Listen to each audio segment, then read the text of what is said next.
my name is Jeff from Faymonville and I'm here to teach you some tips and tricks about the use of our Faymonville MegaMax. This block is used to keep the bottom plate centered in the fifth wheel. After we connect the truck to the trailer, we have to tighten up this nut just to make sure that this plate will always stay in the same position as the fifth wheel.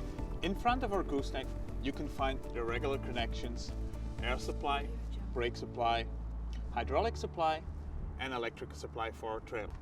In here we have our connector for the steering, for the remote control of the steering. We can just plug it in. First of all, put the receiver onto the trailer with a magnet. Then connect our plug like this, and that's it. You will have a remote control like this to operate the steering of the trailer. The left light will turn on the moment your truck is straight in front of your trailer. The right light will turn on the moment your axles are aligned up. The middle light on this trailer has no function. On top of the gooseneck you can find the pony motor. To start the pony motor, turn the choke on, make sure that valve is open and turn the ignition key to the right. The motor will start.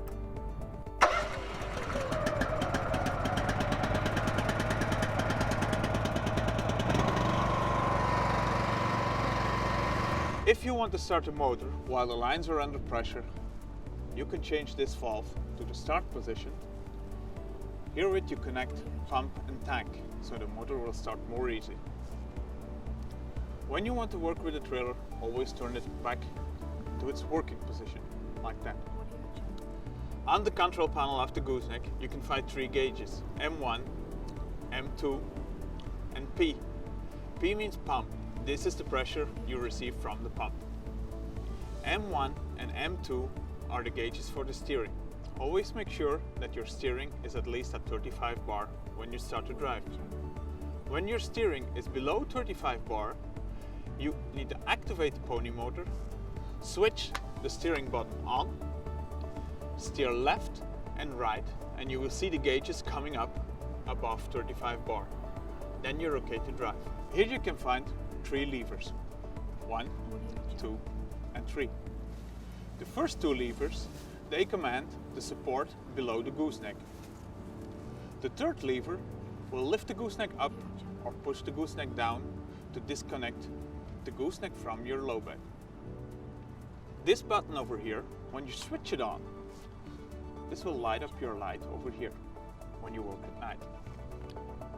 You don't always need to switch it off, because the light will automatically switch off when you switch off your trailer lights. Below the gooseneck you will find 2 buttons. One red button to pull. This button will depressurize the steering. You can check that after doing that on those 2 gauges. The other button is there to deactivate the steering. First put the lights of your truck on, then switch the button and press the steering. The steering will be deactivated. You will have 4 fixed axles at the rear of your trailer. This can be used in emergency cases when you want to get off the street and you have steering problems.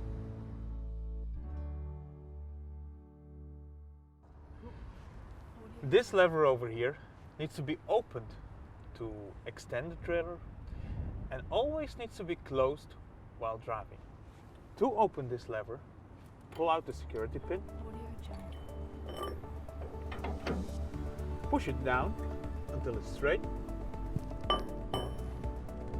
To extend the trailer, put on a wooden block under the trailer, lower down the gooseneck until it touches the block, apply the brakes of the trailer and drive forward. The trailer will extend. Once the trailer is extended, you need to lock it in position. Close this one.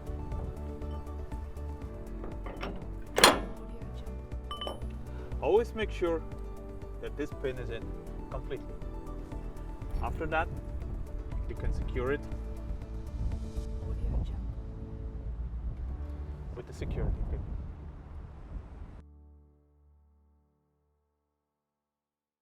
When you disconnect your gooseneck from the rear of your trailer, it's very important not to forget to disconnect your hydraulic lines and your electric lines. To disconnect your hydraulic lines, push the small red button next to it, pull the lever down, and your hydraulic lines are disconnected. Always keep this quick coupling out of the dirt. So put it onto your trailer. Or take a small plastic bag to put over it. On this side, we disconnect our electric lines and air supply.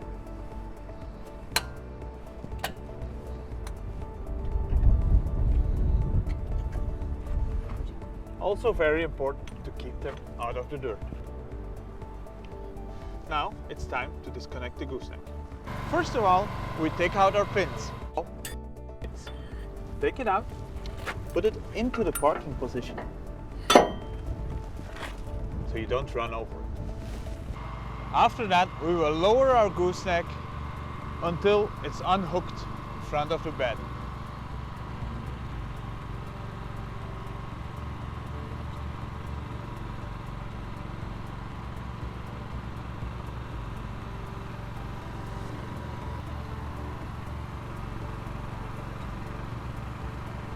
When your hooks are free, we will put our supports on the rear of the chassis of the truck.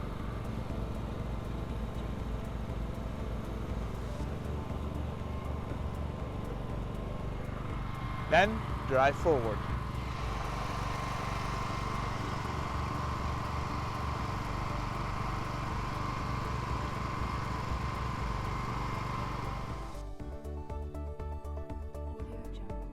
To reattach the gooseneck, we connect it back, lift the gooseneck up,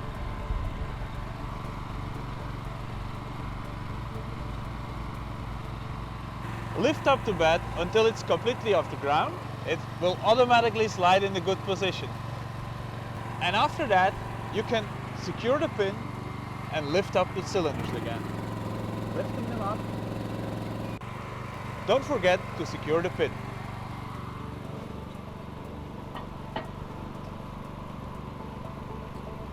Now we can connect the cables again. Before we go, we have to pressurize the steering. We remember from the beginning of our video that we have to have 35 bar pressure on our steering at all times. So we just steer left and right until we have more than 35 bar on our steering. Now we're good to go.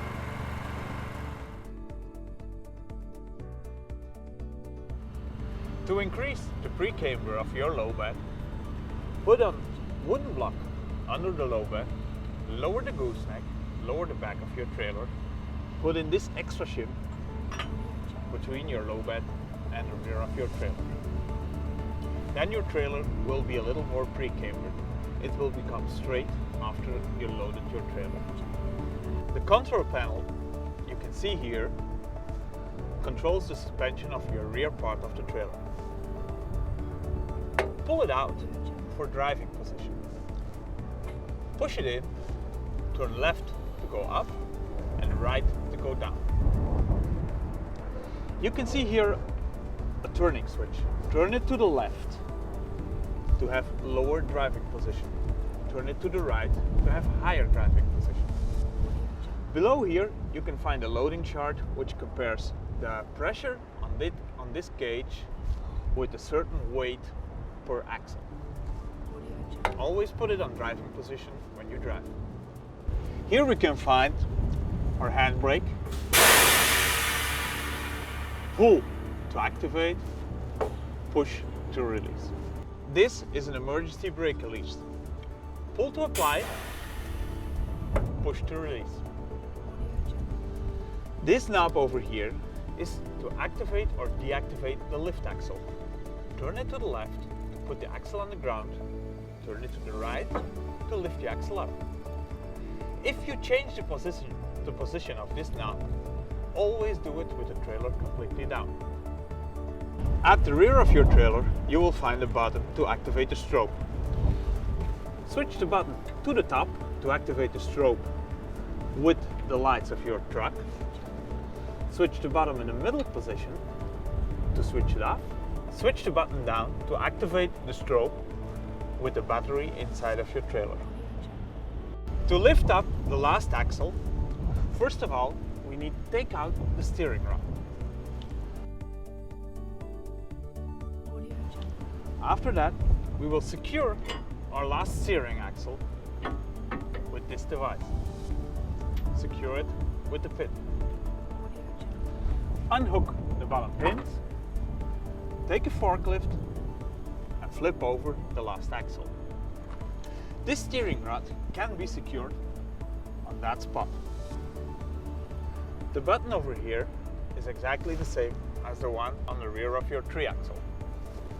This button over here, we push to load the trailer lines, we pull for emergency.